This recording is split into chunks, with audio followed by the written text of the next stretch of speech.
ஒரு சிறிய கிராமம். அந்த கிராமத்தின் எல்லையில் யாரும் நெருங்காத ஒரு பழைய உடைந்த பெரிய வீடு ஒன்று இருந்தது. அந்த வீட்டில் ஒரே ஒரு விஷயம் மட்டும்தான் அனைவருக்கும் தெரியும். நள்ளிரவு 12 மணி ஆனால் அந்த வீட்டுக்குள்ளிருந்து ஒரு பெண் அழுகிற சத்தம் கேட்கும். அங்க போகாதே, அது சாபம் பட்ட வீடு என்று கிராமத்து பெரியவர்கள் சொல்வார்கள். பல வருடங்களுக்கு முன்னாடி அந்த வீட்டில் மீனா என்ற ஒரு இளம் பெண் வாழ்ந்து வந்தாள்.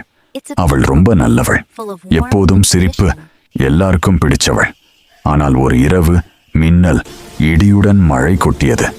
அந்த வீட்டுக்குள் ஒரு பயங்கரமான சண்டை. அடுத்த நாள் காலை மீனா உயிரில்லாமல் கிடந்தாள். யாரும் உண்மையை கண்டுபிடிக்க முடியல. வீடு மூடப்பட்டது, குடும்பம் காணாமல் போனது. ஆனால் அதுக்கு பிறகுதான் உண்மையான பயம் ஆரம்பிச்சது. ஒவ்வொரு அமாவாசை இரவும் அந்த வீட்டுக்குள் விளக்கு தானாக ஏறும். ஜன்னல்களிலிருந்து தண்ணீர் சொட்டும் சத்தம், அதோட சேர்ந்து ஒரு பெண்ணின் அழுகை. எனக்கு நீதி வேண்டும். என்னை யார் கொன்றது? ஒரு நாள் அரவிந்த் என்ற ஒரு இளைஞன் அந்த கிராமத்துக்கு வந்தான். நான் பயப்பட மாட்டேன் என்று சொல்லி அந்த வீட்டுக்குள் நுழைந்தான். நள்ளிரவு 12 மணி. திடீர்னு அவன் முன்னால் ஒரு உருவம் தோன்றியது. அது மீனா.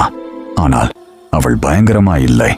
கண்ணீருடன் நடுங்கிய குரலில், என்னை என் சொந்த மனிதர்களே கொன்னாங்க. உண்மை வெளியே வந்தாதான் எனக்கு சாந்தி கிடைக்கும். அரவிந்த் அந்த உண்மையை கிராமத்துக்கு சொன்னான். அடுத்த நாள் அந்த வீடு அமைதியாக இருந்தது. அழுகை இல்லை, சத்தமில்லை. மீனாவின் ஆவி சாந்தி அடைந்தது. ஆனா இன்றும் யாராவது அந்த வீட்டை தவறி தொட்டால் குளிர்ந்த காற்று அவர்களை சுற்றி வீசும். ஏனென்றால் அந்த வீடு ஒரு காலத்தில் அழுதது.